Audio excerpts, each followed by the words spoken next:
Podcast. Hello from the small cat. Thanks for you. Old and new, Kayla's never ready. Want some tears? Here's Eddie. Join the squad. Don't get caught. Sho-Dependent pod. Lots of jokes on our show. Catch the friends on our show. Laptops here. Headphones there. Podcast full of dumb bits. Playing all the best hits. Thoughts are Rob. Give an odd. Sho-Dependent pod. Welcome To the episode. Welcome To the episode. You downloaded. Settle in. Now you're here. So let's begin.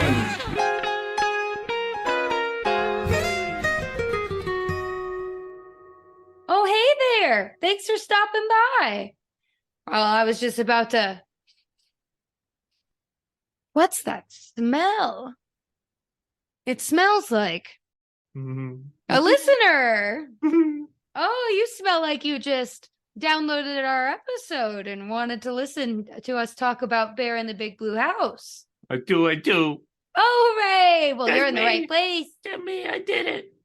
Well, this, lucky for you, is the Sho-Dependent podcast. It's the podcast where we talk about our codependent tendencies with the things that we love, how they shaped us into who we are today, and whether or not that relationship has changed. The voice you are hearing is Kayla, and with me, as always, my beloved co-host, who is so cute and handsome and sweet, much like a big bear that I have come to know and love, Eddie.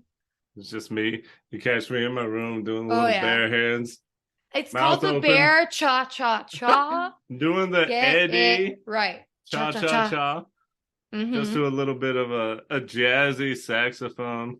Love And it. all around me, things are falling apart, but in a good way. In a way where we could teach a lesson. Hooray! Lessons to be learned. Yes, the Sho-Dependent podcast. We are here. And, oh, Lord, it's an exciting time.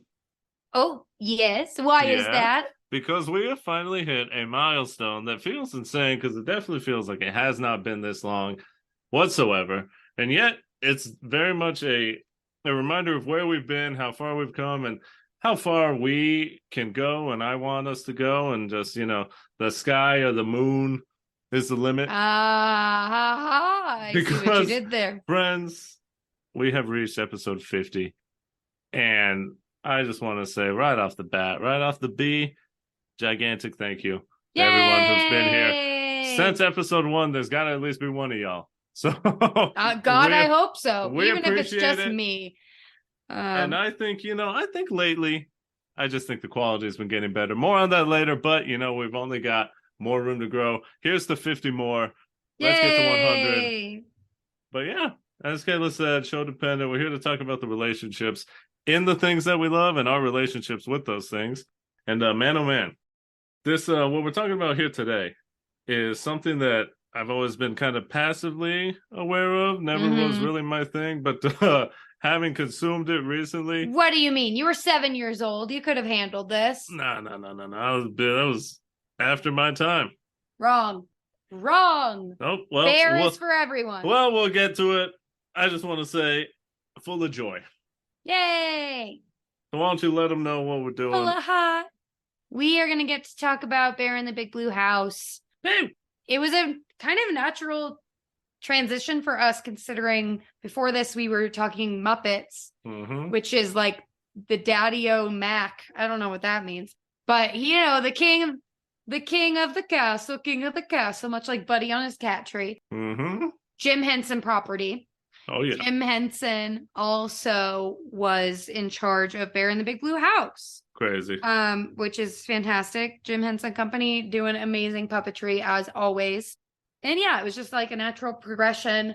I have been going through a some people would call it regression. No. I A call renaissance. it a renaissance, a revisitation of things that made me feel good as a kid. And Bear in the Big Blue House was definitely one of those.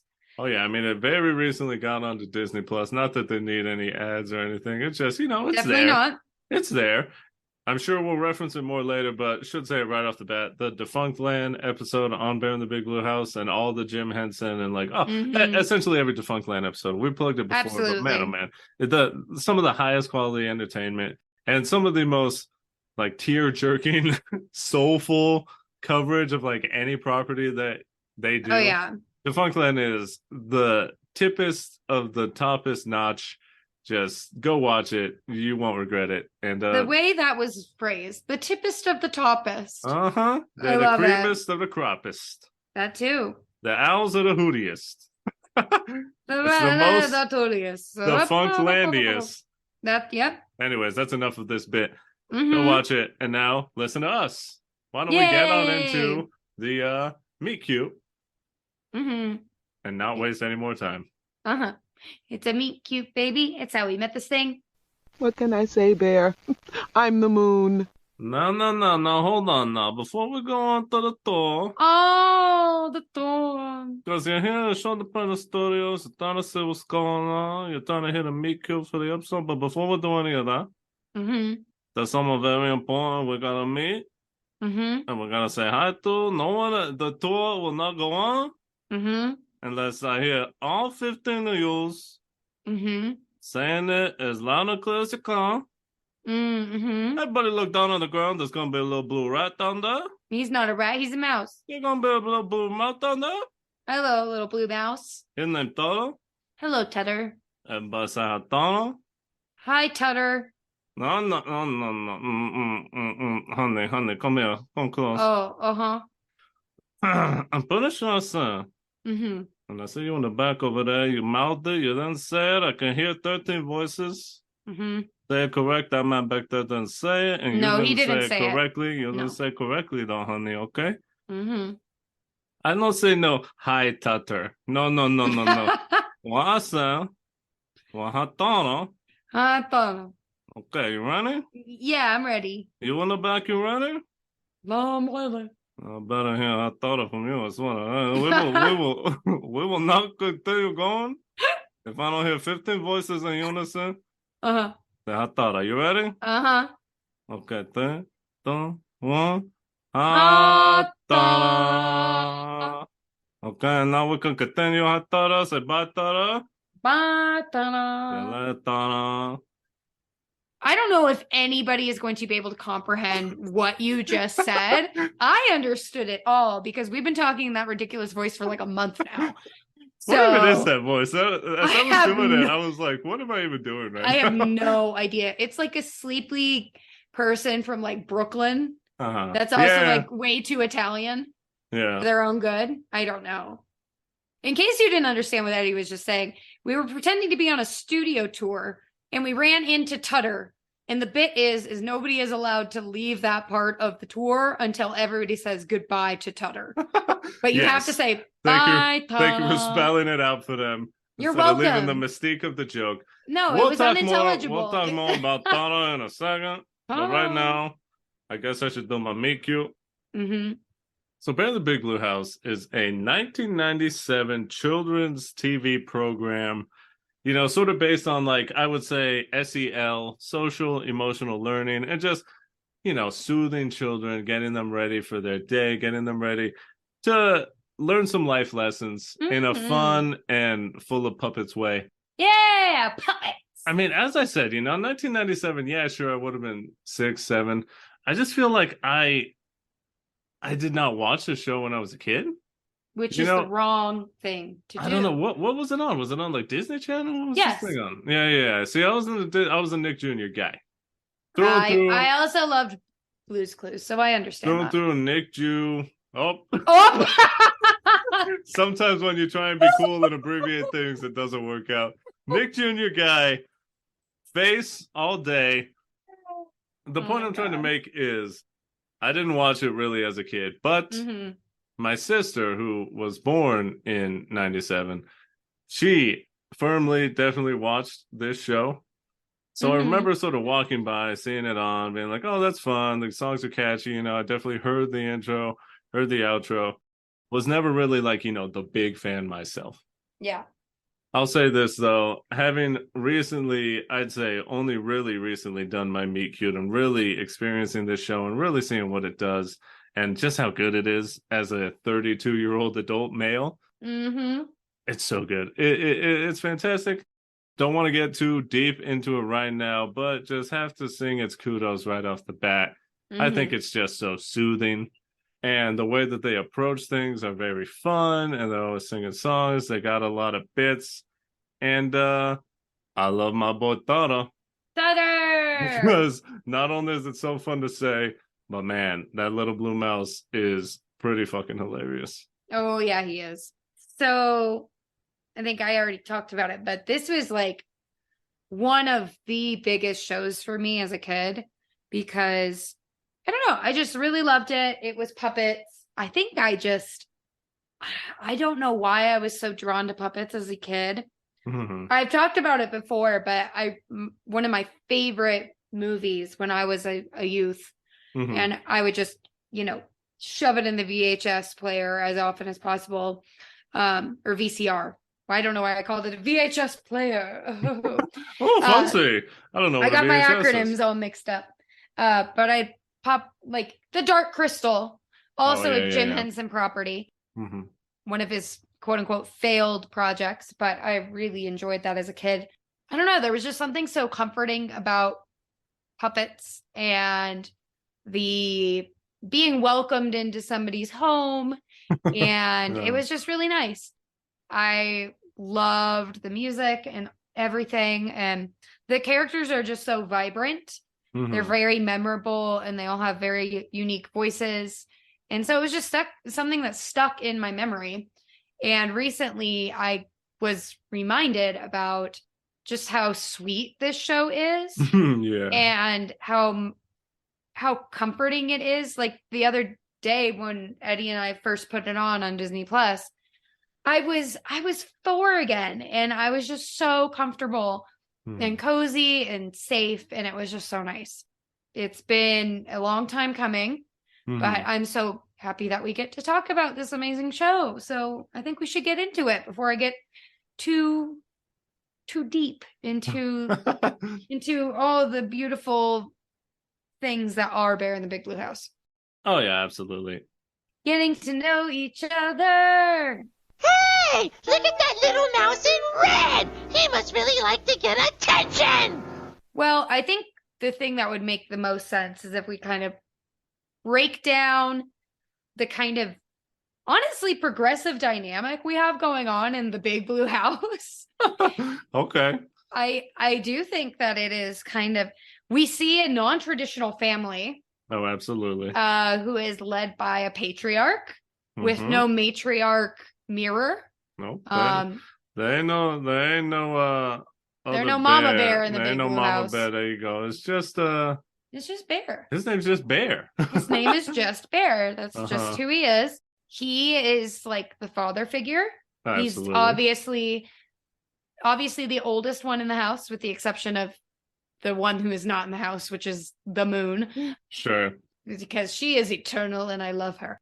But Bear is the kind of father figurehead. He's the one that welcomes us to the show. He's the one that makes you feel special, listen to, all of that. And then the rest of our kind of entourage, all of our other housemates, I guess, are all pretty juvenile.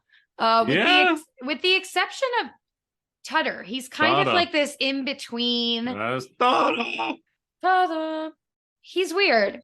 It's just very funny because like Tudduh, being the smallest one, yes, he seemingly is like also an adult to me.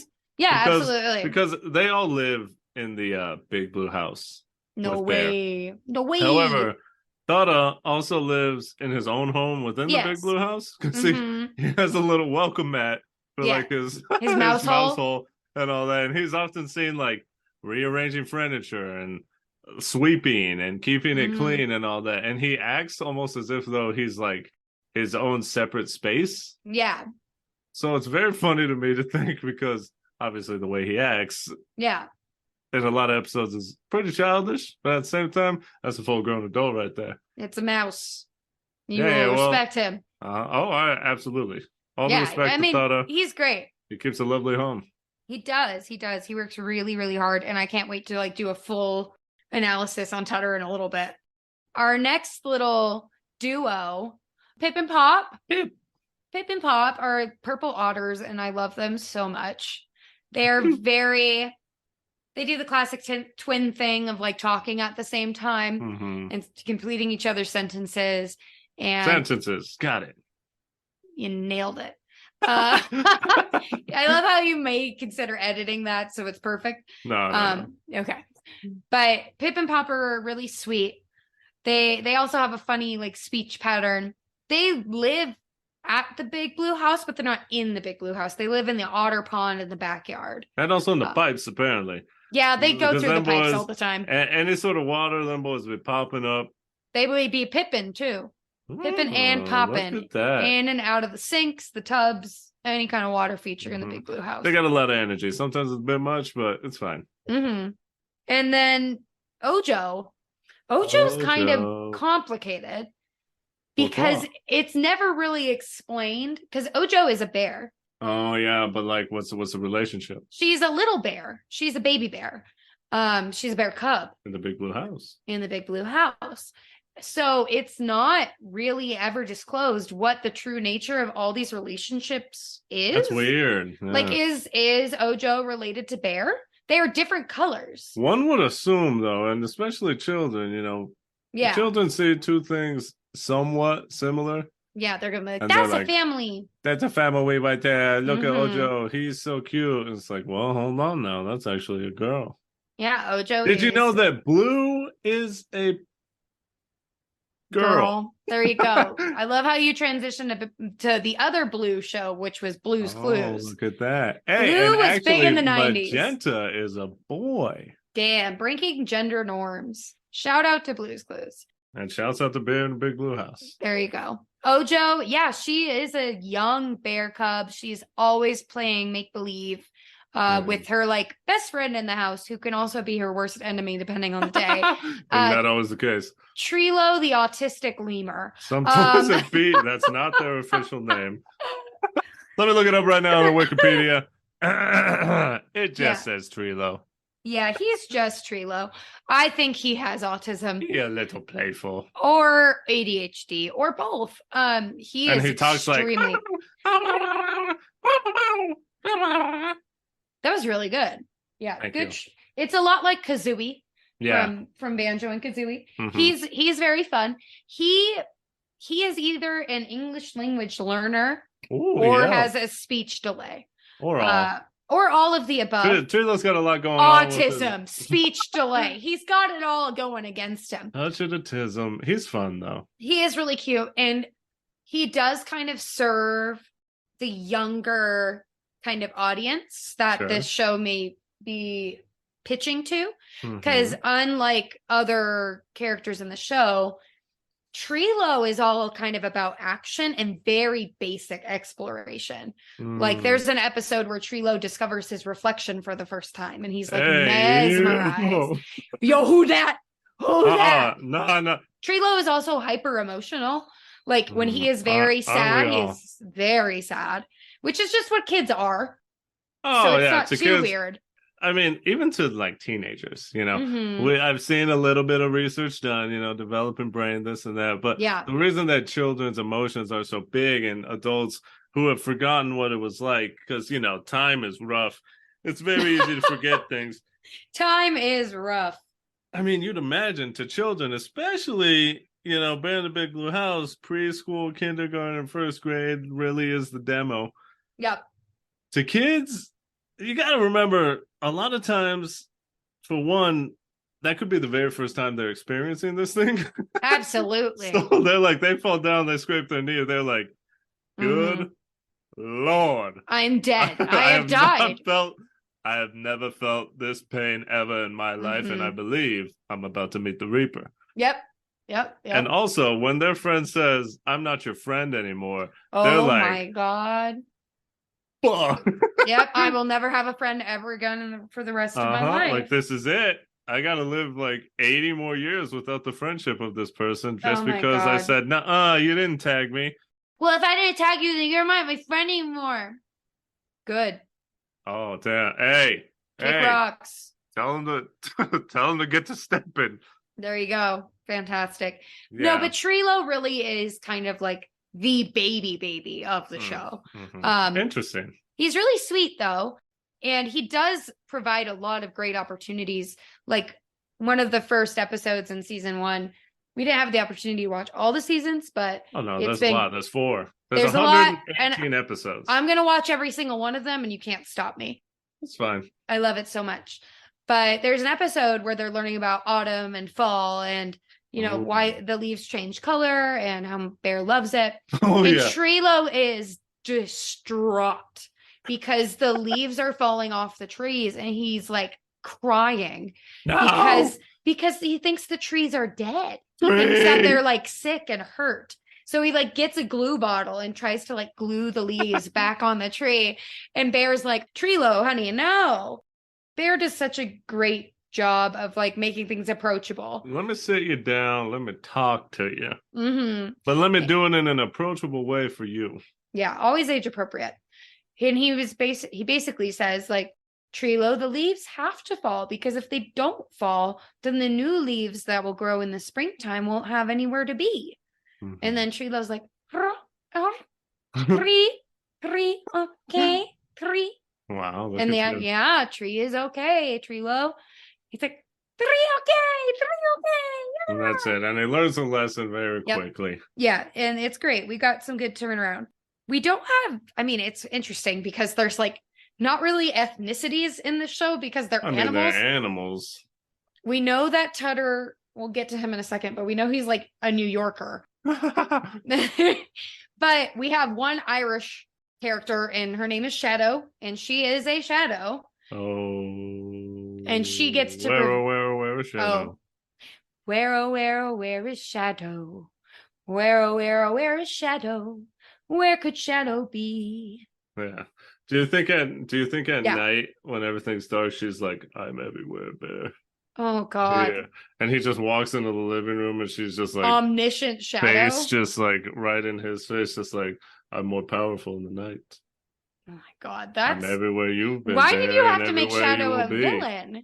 I'm just saying that's pretty ominous. Creepy. Because she's seemingly just the darkness, right? Yeah. I am the darkness, I bring the thunder. And I'll pull you under. Beautiful. Yeah. Anyway, Shadow is Irish. And she's Irish. And it took you like 7 episodes to recognize, she has an Irish accent. I'm half paying attention. You know, most of the time we watch it in my favorite time of the day to not pay attention to things, which is the morning. Mm-hmm. In the morning, that is like, listen, I hate sleep. I wish I didn't have to do it. But if I'm going to enjoy things that I'm forced to have to do, man, oh man, when I wake up in the morning, that like time, the hours between 6 and 8, oh God, I love it because that's the one time I just love laying in bed. I essentially take like 10 naps. I'm just like, my head is on a swivel and I'm just, yeah. And I'm like on my phone and I'm half listening to the TV show that's on TV and I fall asleep and I wake up and I'm, what's going on? So the point being, most of the time we watched Bear in the Big Blue House was during this time. And so I was in and out. So it took me a minute. But also I have to say, obviously it's like a stylistic choice and all that. But her like shadow retellings of like classic like nursery rhymes and stuff. I love them. I feel like a lot of times they're very creepy looking. I love it. I think it's weird. I'm like, are we trying to scare the children? Always kind of scare the kids. You gotta let them know. And I wonder, I'm pretty sure that I don't know actually. Now that I'm saying this out loud, I wonder how they puppeteered Shadow. I wonder if she was an actual shadow puppet or they just backlit an actual puppet. Yeah, I think that's what they did, right? I don't know. I don't think it's possible though, because she's pretty much just a shadow. Yeah, but when she turns her head, I feel like she has depth. No way. She just doesn't go flat like a traditional shadow puppet would. Are you sure about that? Because I feel like shadow puppets are 2-dimensional, right? So they can only rotate so far. They have, no. They have one side and the other. Yeah. I think she's just a puppet that they backlit and made a shadow of. Yeah, okay. That's okay. Then I think we're in agreement with that. She's really fun because I still remember like every story Shadow has told. Yeah. With the exception of a few like really niche ones that are like very, very old. For But sure. nursery rhymes are also just a really big part of my childhood. I had a book that my mom would like help me read out of. It also feels like a lot of times she was like an afterthought. Oh yeah. It was Yeah, like, Bear's like, oh, we have 4 minutes to kill. Where's Shadow? oh, we got like 45 seconds. Let's get the Irish lady in here to tell us about Yeah. Jack and Jill. All right, anyways, back to the actual important thing. Where's Thada? Yep. Hey, but he never forgets Shadow. No, he doesn't. He doesn't. And It's then who very else? sweet. And then who else is there? There's just Luna, and then we could talk about Ta-da. Thada. But let me say this, because Luna is, I think, one of the most like soothing characters that I have seen. And it's funny enough because I'm going to say that I've seen in a long time, even though Luna's been, out there outside the Big Blue House since 1997. Mm-hmm. But man, oh man, like I knew she was soothing. I knew that their song at the end was just like very beautiful and so nice and heartwarming and sweet. And it wraps you in a blanket. But man, the other day when we were watching an episode, and they have so many different topics, but just like first of all, the way that Bear and Luna talk to each other is great, because Bear, he always sounds so like, oh, Luna, like you're the best. You're like it's his grandma, It's like he's just like full of admiration for her, and her voice. I know. It's like Shouts out to the voice actor. The best hug you've ever gotten, but like forever. The voice actor is in fact named Lynn Thigpen. Uh-huh. Which is an insane last name. Oh, but yeah. her voice is just like so. Oh God. It's now so beautiful. at 32, I was like, my God. I was like, I want to be talked like this too all the time. Like, where's Luna now so she can tuck me into bed and give me a kiss on the forehead and make Why me do you feel think like, I love this show so make much? me feel like I got no issues, no stress. No. And the last thing I want to say about Luna before you can talk about her is that I love the little bits of things that she says. Like the other one that we watched recently was the Bear Cha-Cha-Cha one. Fantastic. And Bear was talking about how everyone was dancing and doing all kinds of dances and this and that. And then Bear asked her, like, hey, Luna, like, do you do a lot of dancing and stuff? And she was like, oh, I've been dancing my whole life or something like that. And I was just like, oh, Luna, you have been. You've been around here forever. She said something along the lines of, every night or every day I dance across the sky and watch everybody across this beautiful planet of ours. And I'm it's so romantic, because I'm just filled with like the awe of, why do you think I'm in love with mythology and being like, oh, and she gets to like see the earth and she gets to see it change, and she's been here forever and she's seen all the growth that everyone's done, and also she's like dancing with the ocean because she makes it move. And I was just like filling in so many bubbles in my head, and I was like, that's so sweet. That's so nice. Luna's an angel, and I love her so much. And there's definitely a reason, like, she was there from the very beginning, because she is kind of like that matriarch that is kind of missing from the Big Blue House. Yeah. She's just so sweet, and it's really nice because I think what makes her especially special is she is this, essentially a goddess, in my opinion. And she spares a moment of every day to be with Bear and talk about what they did that day. Yeah. And it's also a very important part of the show from a developmental standpoint. Because at the end, while they're singing their goodbye song, they do a montage of everything that happened in the episode. So it's a really good comprehension and retention exercise for the kids that are watching the show, because it's like, remember when we did this, and then we did this, and it shows it in sequential order. So it's like a good way to kind of get kids in the rhythm of sequencing. Yeah, sequence, summarization, retelling. Yeah. All good stuff. Just such great design for like a show for kids, because a lot of shows for young kids are educational. It is very important, as they should be. But man, oh man, it's just great design. I don't know what else to say. Like, just doing it in a way that you would never think that you're learning, and yet you are. but you're Mhm. just so engrossed in like their beautiful voices and they're nice. And I have to say another thing Yeah. because it's the way that Bear and Luna speak to each other.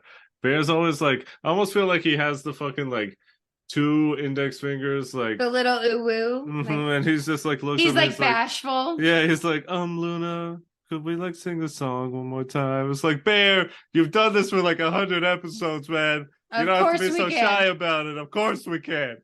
Well, he's just being courteous. I know, but it's just it's again, it's just so nice. It's Yeah. like he's just like, well, if you could spare it, I know you're a goddess, but it'd be nice if you could sing a little bit. Oh my gosh.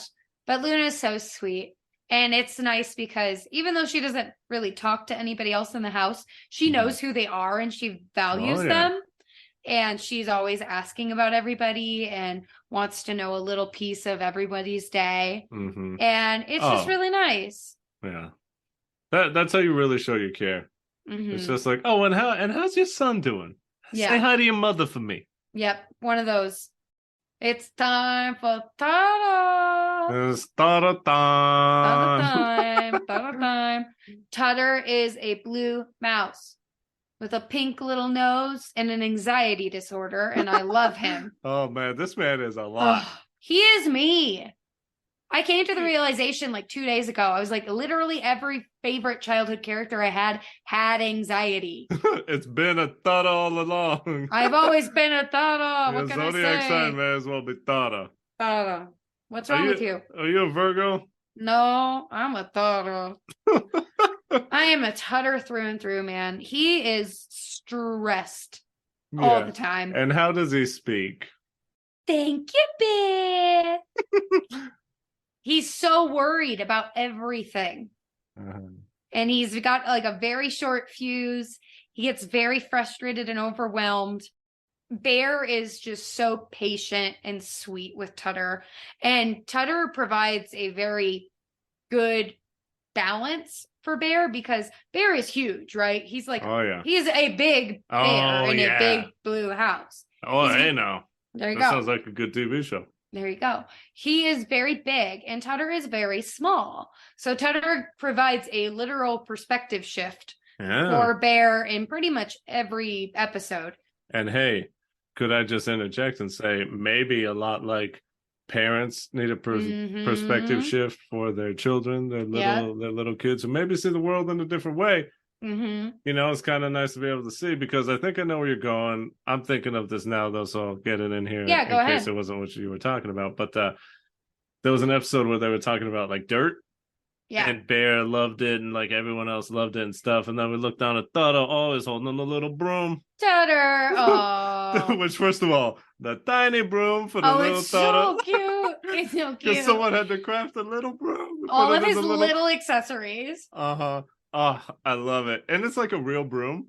Like, it's not like they sewed it on. They like pulled it away later. But anyways, Tuddah's like, oh God, all this dirt, I can't stand it. And Bear's like, what's going on? Like, we just got done being in the garden. We love dirt, this and that. And he's like, oh, I wonder if I can do it right here. Ready? Oh, Bear, let me tell you, all this dirt, it may be nice for you, but for me, it's just so big and it's in the way and it's everywhere here and there. Oh, Bear, it's just too much. Something like that. Something like that. But he essentially says, dirt may be small to you, but to me, it's a big hassle and a big problem. It's true. I was thinking in the first episode, because they kind of introduced the house, which is kind of a character of its own. The pilot. It's great. But they're all talking about their favorite rooms in the house. And Tudduh is like, well, I have my own space inside this house. Got my own home in a home. One of my favorite spots is this spot on the kitchen floor where the window, you know, it's facing that towards the sun, and I get a spot of sunlight on that every morning, and it's nice and cozy and warm, and I can just sit here and be so comfortable. And Bear's like, I didn't even know that spot was there. And it's just really sweet. But Tudduh needs some therapy, and Bear provides a lot of grounding for Tudduh. because Oh, he yeah. takes little things and he makes them really big. But like you said, Eddie, big things to him seem tiny to most people. Oh, yeah. But he is tiny. So He very much is. And it's funny to think about because obviously behind every episode, every single aspect and second of it is the logistics. yeah. And shouts out to all the puppeteers and all of them because they're like Tudduh. They have to do so many things to like get him into different spaces and hide the Yeah. fact that he's being puppeted. Yeah. But they do a fantastic job. Oh, it's so Like cute. I gotta imagine these puppeteers were like under the floorboards, in the walls, behind Bear. Oh yeah. Just baskets piled on top of them, just everything. Because Tudduh, he's just a hand puppet. Uh-huh. And yeah. he's got like two little arm things sometimes if he has Yeah. to manipulate stuff. But my favorite is when Bear holds him. Oh yeah. Because he just looks so tiny and so cute. And I love He it loves so it. much. But real quick, I want to highlight because on TikTok, or at least on my For You page, I've been getting so much Tudduh content and I love it so much. Talk. But there is an episode where I think it's called The Wagon of Many Colors. Yeah. They're basically trying to get ready to go to the market. Yeah. And Tudduh is he's like, okay, if we're going to the market, I got to get a good outfit on because we're going out. We're going to go to the market. Because this is the type of person that Tudduh is. I am Tudduh. Mhm. So he goes through an assortment of outfits with, it's like a fashion show for Bear because he wants his opinion. And there's a moment where he puts on a cute little red hat and a red scarf. And he's like, what do you think, Bear? Do you think it's too much? He's like, oh, red is a really good color, Tudduh. Like, I think it looks good on you. He's like, I don't know. What if they think, oh, hey, everybody, look at the little mouse in red. He must really love attention. It's like, Jesus Christ. Whoa, where's this coming from? And then in my head, I was like, holy shit, that was me my entire adolescence. Was just freaking myself out and convincing myself that I was like, everybody is looking at me. I'm going to do everything wrong. If I make a single mistake, the world is going to crumble. Oh, Lord, yeah. Tudduh definitely, he embodies that like anxiety that a lot of people have when they're young is everyone's focused on me. You think you're the center of attention and all that. And then you're thinking like, oh, everyone's judging me. Mm-hmm. But man, that is so much fun. It's just, I love the way he talks. I love his little stature. He's the cutest of them all. Thank you, Bear. Yeah, and he always he always says that. Like every single time, he's got to get one of those in. And yeah, because he'll like have he'll just have like a conversation with Bear, and he won't necessarily be helped, but he'll be like, "Oh yeah, thank you, Bear," and it's just so cute. He always looks up at him. It's so sweet, and he's just like the perfect little mouse. He just is like a mouse. And I have a Squishmallow that looks exactly like Tudduh, and his name is Squaz. And I love him so much. He may be my favorite Squishmallow because he is Tudduh. He's a blue mouse with a pink interior on his ears and the pink nose, and he's holding I'm piece of looking cheese. at him right now. He's perfect. I love him so much. It's so much fun to say. Like Kayla said, we've been doing this Tudduh thing for a long time. Oh, yeah. I love it. It's fantastic. You should definitely get a Tudduh tattoo. I love him. He is so perfect in every way. Absolutely. Oh my goodness. I think that a thing that is under praised in this show, or something that maybe doesn't get enough attention, is the songs. There is always one or two original songs per episode. And they are very fun. Bear be moving and grooving to all of them, killing the Vox. He's bringing soul to every episode. Him and Luna got it down. Oh yeah, and I think we'd be remiss if we didn't say that. Bear himself is puppeteered by a black man, right? Yes. And not only that, but puppeteered is more so he's in a suit. Yeah. But he's also puppeteering. Oh yeah. But I just want to say I love the fact that it's a man in a suit. It reminds me of like Godzilla or Power Rangers. It's just like, I'm in here. And now look at me. I'm holding Tudduh. And I that little thing he does where whenever he like laughs and he like holds his mouth open like Yeah. it just looks so like, yes, you nailed it. And Whoever I love his designed this did his great. eyebrows. He's so expressive. Oh yeah. And his name, the performer, his name is Noel McNeil. Mhm. And I believe he has his own kind of YouTube channel as well, where he has like a hand puppet who is a bear. Huh. But he's really sweet. Yeah, his voice is incredible. Oh yeah. He's, oh God, it could not have been easy to move around in that suit because it's very big and very heavy. Have you ever seen a picture of him like with his head off and it's just like bare body? No, that would kill the magic for me, I Oh think. my goodness. I think that would be fucking hilarious. Because Yeah, he's just like so thick. I don't know. Bear is just bear to me. It's hard. But I did tell a student today because I was showing them a clip from an episode, and the student looked up to me and he's like, "Miss Kayla, is that real?" I was like, "Well, no. Absolutely. Like it's a puppet." He's like, "But how does bear work?" I was like, "You want to know?" And he's like, "Yeah." And I was like, "That's a guy in a suit." And he went, "What?" You really want to know? He's like, "Oh, damn. You sure you want to know? Once you know this knowledge, you will never be able to unknow Never it." go back. The music and the dancing, and it's really fun because I feel like on like a lot of shows, they play with so many different styles and instruments in this show. Their favorite has to be the saxophone because good Lord, Lord in heaven. there is some jazzy moments on That this thing on the show. is borderline too funky. No, in the beginning, no such thing. No such that thing. intro song with the I'm just like, oh Lord, he fucking it up. I love man. so much sax all the time. Can you explain? And I know it may be hard to do Yeah. in like a purely audio medium where we can't show you video. Yeah. But there's a moment in the intro that you love. It's my favorite. And I definitely see why. After watching it like 2 or 3 times, I was like, oh yeah, I don't know. Yeah. Well, I think it's also my favorite moment in the intro because one, the music is doing something very fun. It's, only instrumental, but it's Luna and Bear in the attic together, and he is feeling that funky bear cha-cha-cha energy. But it like, they do a saxophone riff and it goes, and he just like he's got his hands to his side and he's doing like a little shimmy and he is shaking his hips. It's like, it's so good. It's like a little twist almost. It's probably closer to a twist than a shimmy, but I don't know. There's just something so joyful about it. He puts his head back. He is just in there feeling it. Yeah.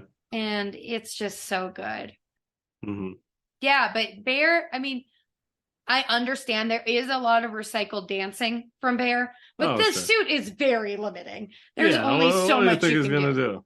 The fact that he can sit down in that suit is insane. He sits on a swing very frequently and will swing on his swing, and it's crazy. But the set itself is extremely interesting because you have a mini set, which is a dollhouse, so like real 2-scale dollhouse of the set. And then you get to watch the puppeteers kind of maneuver their way around. And they feature water a lot in this show, which is a really batshit crazy choice, but it's really important. Like water is super important to learn about, especially as a young child.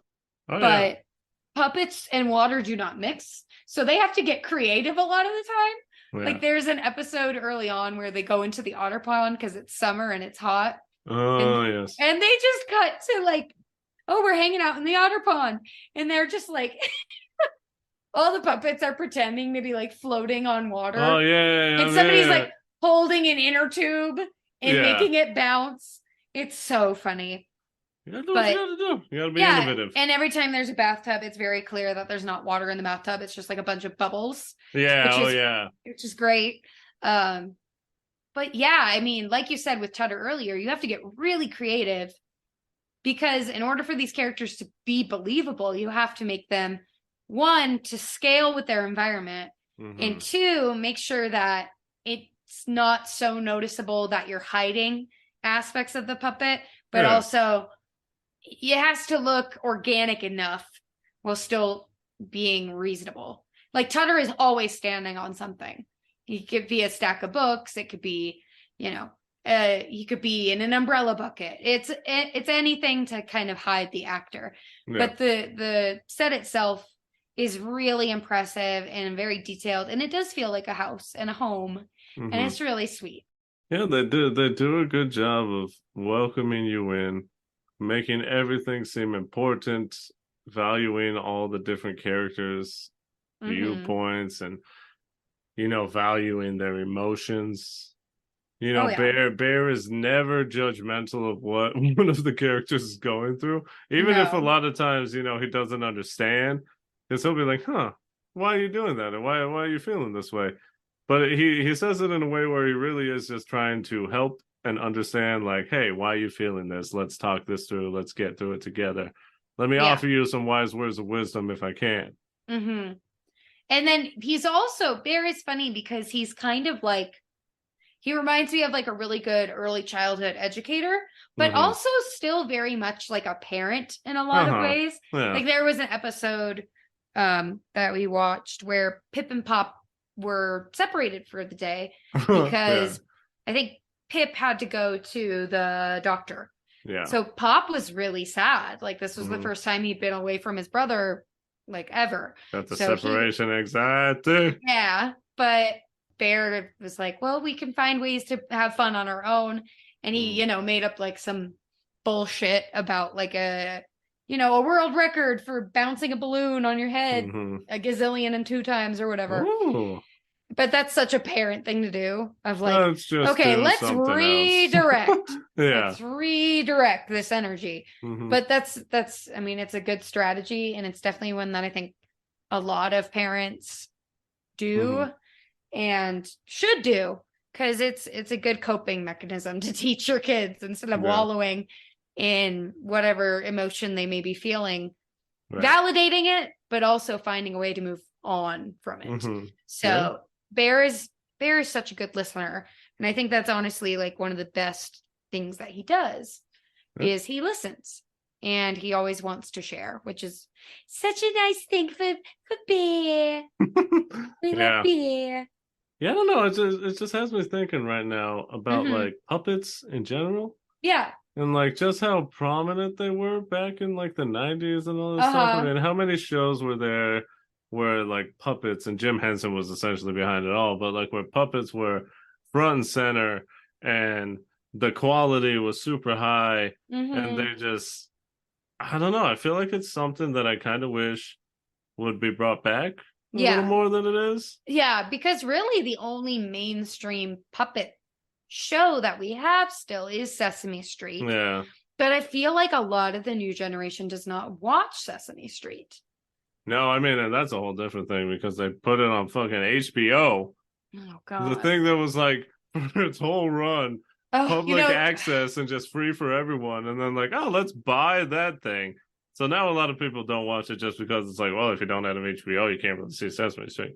But yeah, I don't know. I had no idea about that. That's really sad. Yeah, I'm just struggling to think, like, the only thing I could think of, other than the Muppets movie, which was in 2011, is like Yo Gabba Gabba. That was like puppets, right?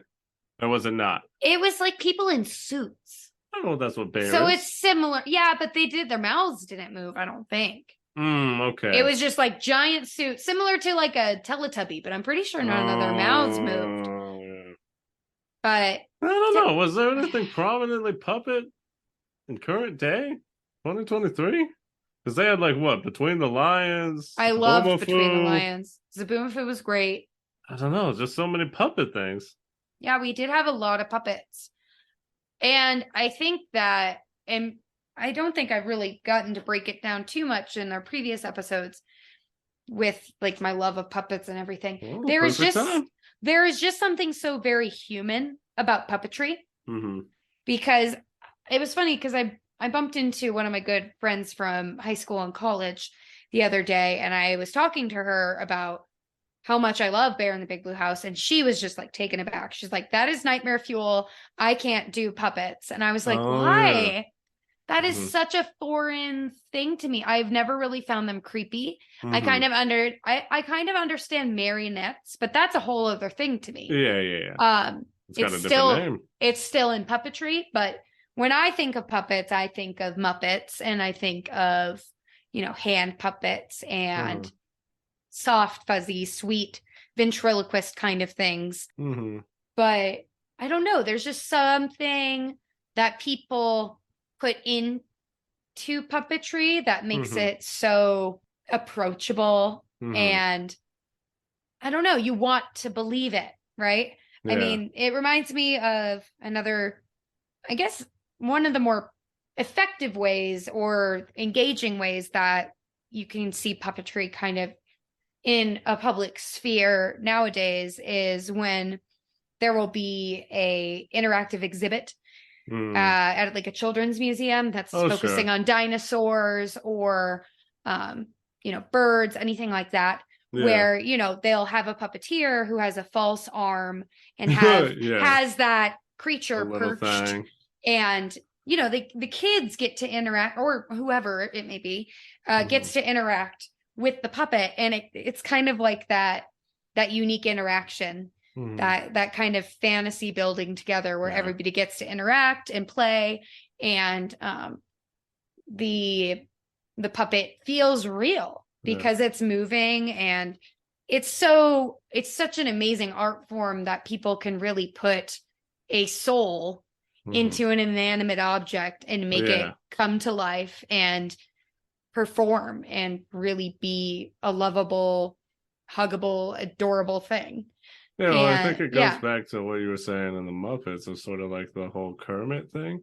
Where you were saying Kermit is simultaneously a puppeteered by Jim Henson or whoever does it now, but he's simultaneously a puppet and an animate object that needs to be animated by a human, and also somehow his own being. And Kermit like feels like he's just Kermit, you know. And I think it probably speaks a little bit to the tangible nature of puppets.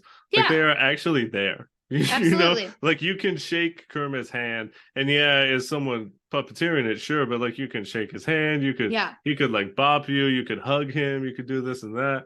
So I think it's probably like it's definitely human in the sense of like it is almost like an actual being in front of you. Absolutely. And when people are so good at it, Jim Henson Company is fantastic at it. I mean, we talked about it in Babe, where we thought that oh my gosh, like the pig and real. sheep puppets and stuff were real, but they were all puppets. Yeah. Like the ability of puppeteers to install a soul within the puppet and make people believe it is definitely just a testament to their skill, their craft, their world building, I guess, for lack of a better term.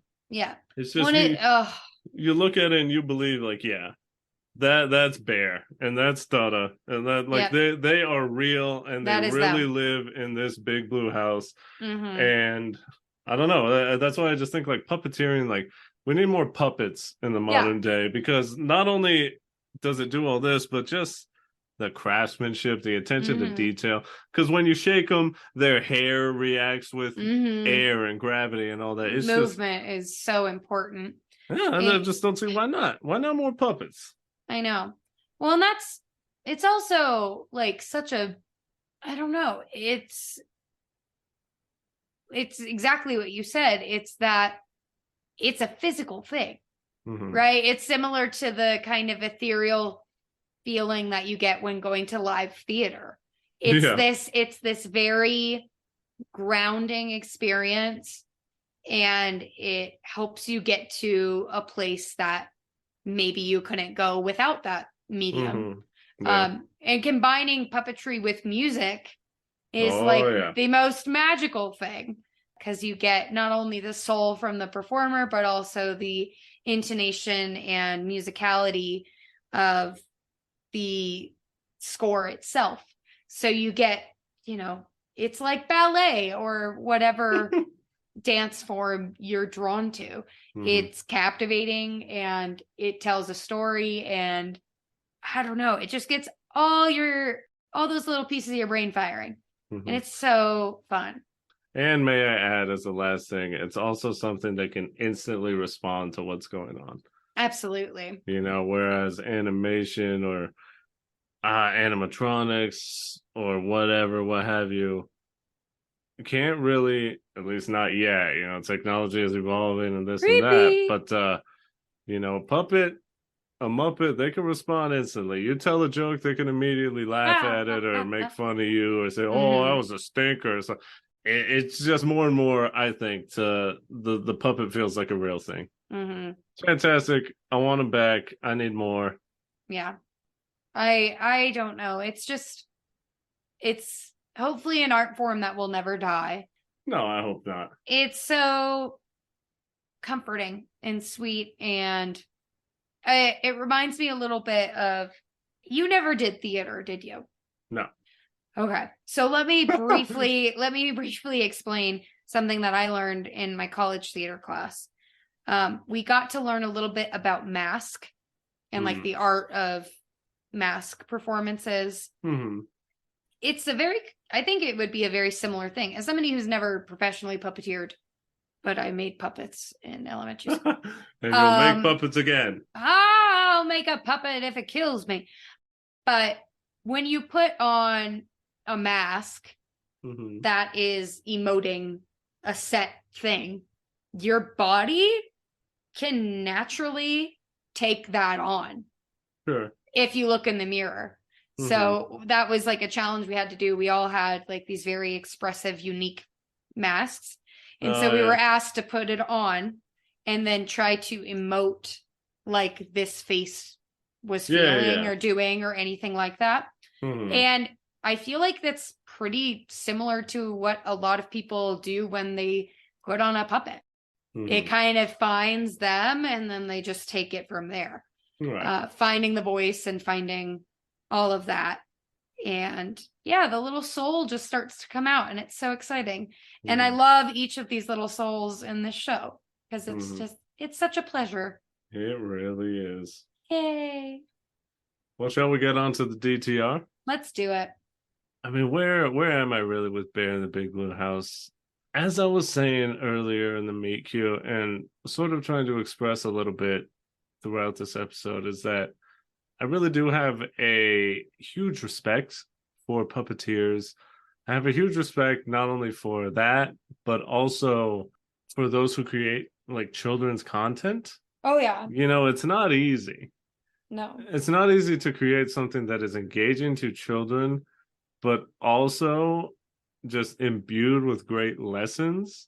Especially in the modern era. Oh, especially in the modern era. But where you have to be so careful about everything you say.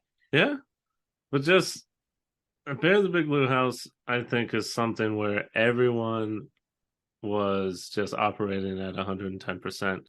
It's full of so much charm. I mean, the puppets, you believe that they're there, that they live there. They all have such unique personalities. They all have unique problems. And Bear is so good at navigating all of them. I think that Bear is such a good role model for children. Yeah. That I sort of feel like, because going back to the Defunct Land, obviously Bear in the Big Blue House, it stopped production. Yeah. So it's not something that is still being made today. It stopped, it's over. But I almost feel like, you know, in this age of reboots and all this stuff, like, why not bring Bear back? I feel like they're ready and able to, if they can find anyone with even an ounce of the talent that the original cast had, they could do something special again. And also, it's just a testament to how good they were all at their role. You know, the writing is fantastic. Like you said, the songs are great. The instruments are great. The puppeteering is great. The voices are great. And Bear, the patriarch of it all. I mean, man, you could put 10 big blue houses on his back and he'd be carrying them all easily. As far as my relationship with it, I mean, I feel like it's a developing one. It's a relationship where obviously, you know, for you love it so much, and for you to like introduce it to me. And as I do all the time with you, there's so many things where it's like, here's this thing I love, I hope you like it too. Mhm. Like, please like it, it's good, I promise. And for you, to be willing to share it with me, and to sort of trust me with this is something that I love. And yes, it's a kid's thing and it's early children TV, but man, just like see it for what it is. It's like I could definitely see why you love this thing. Mhm. It's definitely like, I don't know, like you introduced me to like your best friend, Mhm. It's just like, here's my best friend. I hope you two can be friends also. Yeah. Luckily, your best friend is a giant bear who's just Yay! so cuddly And he's and not sweet. on cocaine. Mm-mm. So it makes it easy to become friends with this guy. It Mhm. makes it easy to allow our friendship to develop. I think the last thing I want to say here is just, and I know we say it a lot on the podcast, because a lot of things we cover from our childhood are like cartoons and like early childhood stuff and animated shows and TV and movies and all that. And I just again want to stress that like these things, even though a lot of people view them as childish, if you give them a chance, they just speak so much to like the human soul, and are Mhm. able to like give you such great lessons that even adults can learn from. Oh, And yeah. that all people of all ages. And not only that, just like the quality of Mhm. these productions, these so-called childish productions. And don't get me wrong, I know that this Bear in the Big Blue House is firmly a child production, but I think you can still learn the lessons.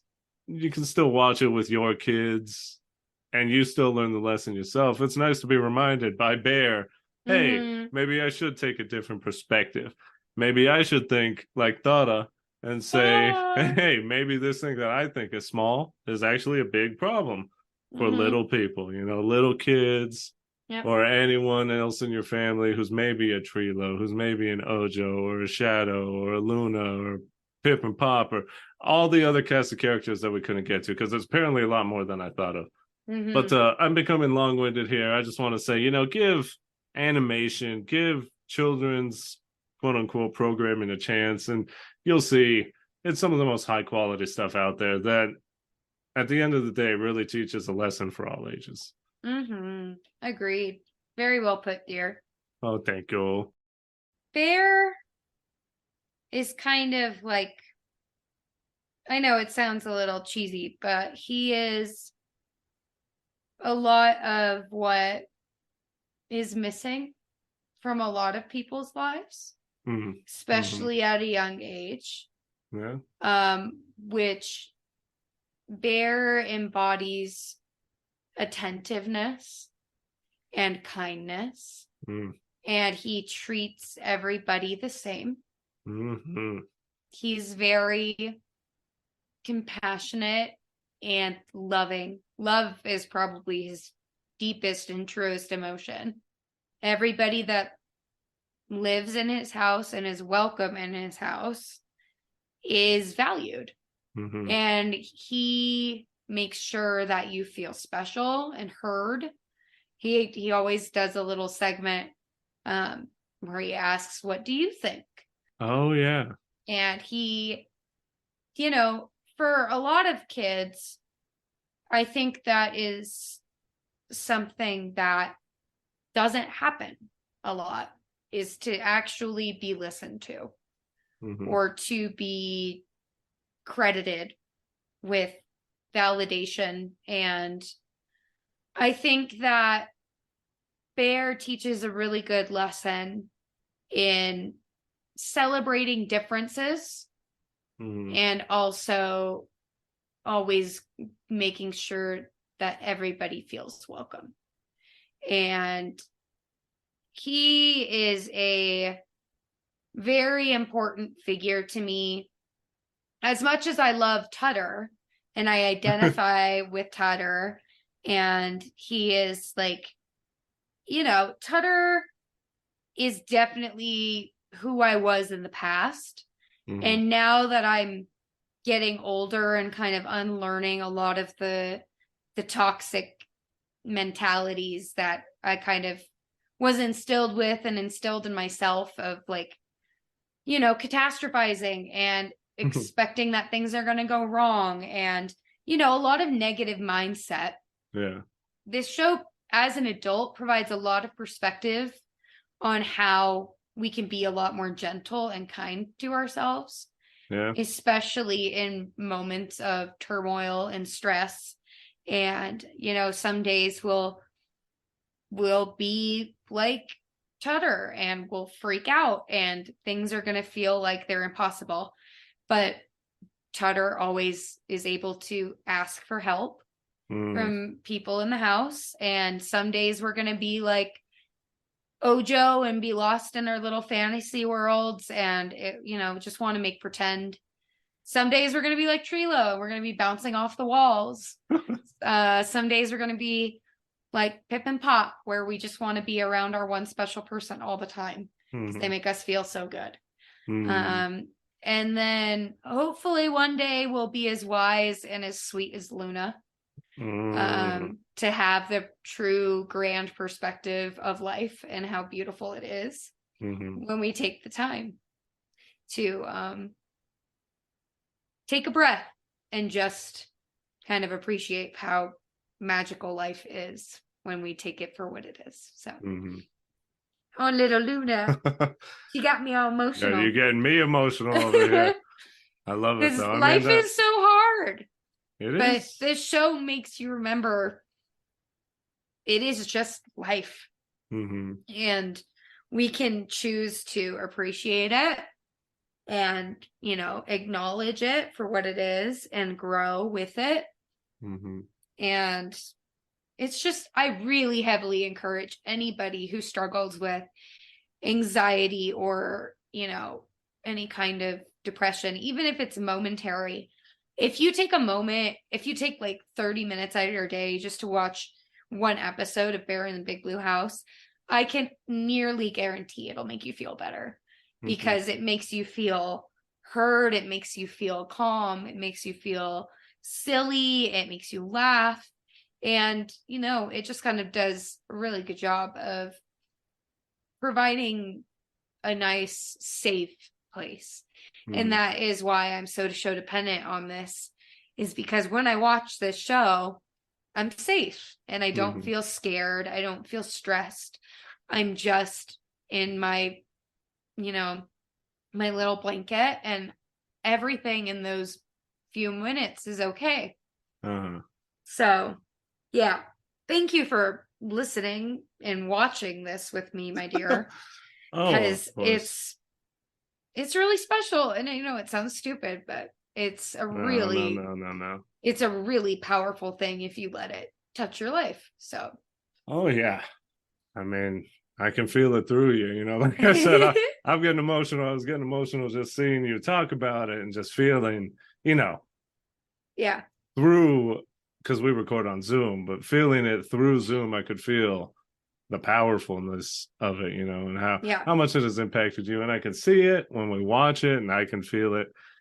Yeah. I mean, because you watch me when I watch it, like I'm smiling the whole time. It's I'm so happy. It's like it's the first time again, and you're falling in love with Bear in the Big Blue House all over again every single time. So, as we wipe the tears that I didn't even know were going to happen, but Kayla, it's episode 50. I have to cry too. Oh, I know. Man, and I mean, episode 50, to get even more emotional, and I'll keep it short. I'll keep it brief. But you better. Man, it's wild to me to see that 50 there. And even though we are still small, it really does truly mean the world to me, to us, that anyone would take any time out of their day to listen to us, to give us just any second, any minute, any hour of your time, no matter how long it is. We truly do appreciate it. In this content-saturated universe we're experiencing. Yeah. It really does mean a lot. It does. I mean, there's many times where, I don't know, it just doesn't feel real that we've been doing it this long. But yeah, as I said at the beginning, here's the 50 more, because I love doing this, and I love just being able to share why these things are important to us. And hopefully someone else feels the same. And as cliched as it is, but if maybe one person hears something that we've said and feels seen or heard, or that they connect with it in some way, I think, that'll be worth it to me. Absolutely. So, yeah. So the most heartwarming, heartfelt thank you to everyone out there, anyone out there who's listening, who's listened to 50 episodes, of 10 us crying. episodes, mostly me crying. Mostly Eddie crying, but that's okay. But hey, real men cry. Yes, they do. And that's something that I firmly am behind. 2023, men got to cry more. We got to let it out. Oh, I'm going to make more men cry. That's my goal. I heard that. Listen, if you liked a little bit of it, please give us a follow, download, spread the word. That's all we ask. Every little bit helps. Tell your Treelos, your Pips and Pops, your Shadows, your Ojos, your Lunas, everybody in your big blue house that you can follow Sho-Dependent Pod on so many platforms. Apple Pods, Spotify, Google Pods, wherever you listen to podcasts, we should be there. And if we're not, we'll try next time. I really hope so. If you want to follow us on Twitter, you can follow us at Sho-Dependent Pod. That's SHO Dependent Pod. And if you want to follow Eddie, where can they find you? Yes, you can also follow the podcast on Instagram and TikTok. Oh, Insta too. I'm sorry. Oh, yeah, we're working on TikTok, people. Things. We are. We're saying it every time, but it's hard. We gotta do it. Times is tough, but we're going to do it. We're going to be like Dada. If you want to follow myself and maybe hear some more crying and see some more tears, real man tears, because it's real man hours, you can find me on Twitter, on Twitch, at Victor V. Sweet. My love. My sweet, sweet Luna. Where can you be found? You can find me looking up at the moon. Because if anybody knows that I love the moon, it's Eddie. I love her. I love you, Luna. You can find me looking at her or down on the little mouse hole and saying, hi, Tara. Hi, Tara. Oh, hi, Tara. Or you can find me on Twitter at DJ Vivitch. Man, episode 50. Wild. How can we follow it up? 2 puppet episodes of Puppet Palooza, but oh man, let me tell you something. You're really excited. Let me tell you something. You thought this was goofy? It's about to get a hell of a lot goofier. Oh man, because there are some things that we wrote down early on before we even wanted to start the pod that were like, I just want to talk about this, and if we make a podcast, then we can get it all out and have it recorded, and hopefully maybe one other person will be like, hey, I remember that thing. Prosperity. Yeah. So next episode, man, oh man, it is time to kick it up and kick some giga butt, because we are doing a little show with a lot of heart called Superhuman Samurai Cyber Squad. That's right. Too long of a title. Superhuman Samurai. We're going to find out who else remembers this TV show, because I know people do it all the time on the internet. I know it's not me. Hey, anyone else remember the show? And it's like a still frame of SpongeBob. It's like, yeah, man, a lot of people remember this show. I think the whole world knows SpongeBob. But for this thing, it feels like no one in my life ever talks about it. Yeah. So, anecdotally, does anyone else remember this show? Because I feel like it's only me. One of the reasons I wanted to do this pod. So I am fully amped up. Let's talk about Superhuman Samurai Cyber Squad. And yes, cyber is spelled with an S. Oh, God. Oh, I'm ready. Well, I think it's time for us to say goodbye. Hey, Kayla. Do you have time to sing just one more song before we go? Always, Eddie. Hey, this was really fun. We hope you liked it too. Seems like we've just begun when suddenly we're through. Goodbye, goodbye, good friends, goodbye. 'Cause now it's time to go. But hey, I say, well, that's okay. 'Cause we'll see you very soon, I know.